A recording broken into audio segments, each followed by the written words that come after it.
There are a couple other things we can do with type without rasterizing it, and one of them is warping it. So I'm going to draw a relatively small text box. I'm going to sort of scale it in so that it is pretty tight to my text. I'm doing that because in a demo video that I just deleted and I'm not sharing with you, I didn't do that, and I had a big old text box, and then after I did the warping, I lost my text handles, and I couldn't find them, and I couldn't shrink it down. That was frustrating. So I'm going to go ahead and write stuffed. So that's pretty nice big font.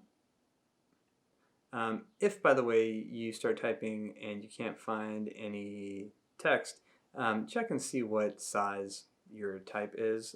If it's too big, it sort of disappears from the text box because it's too big to fit. Alright, so I've got that. That's awesome.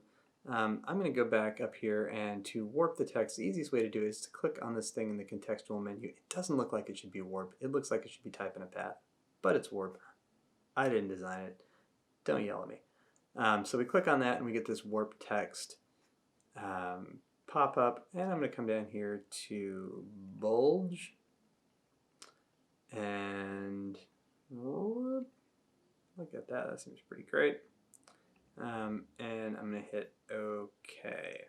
So this is still, as you can tell, pardon me, excuse me, this is still active editable text. I could change that to say inflated. I could go back in here and edit that warping, right, over one side or the other. Pretty much whatever you want to do, but it stays live text, and we can edit it, do all that good stuff. You can also go in here and change the type of warp, right? So flag or twist. And the thing that's interesting about each of these is that they each have a definite sort of vibe to them, right? Like the twist one feels very like 70s drug use, whatever. So, you know, when you're doing that, if you do it, keep in mind that it does have a certain, I don't know, kind of meaning that comes along with it. The other thing we can do is something called effects. So go back to bulge. And effects, if I have my text layer selected, all I have to do is go in to FX, and those are right down here. And we can go in and do some wild and exciting things there. That's not very exciting. You're right.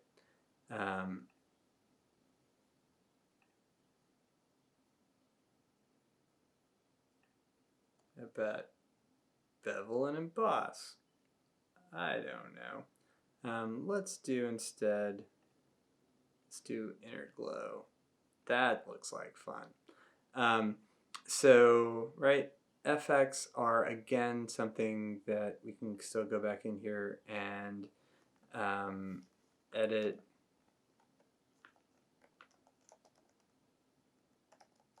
Oh, too much, line break.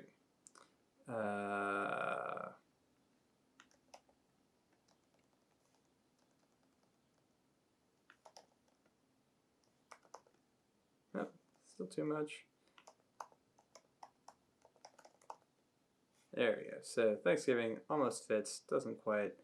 Let's make it 125 point font.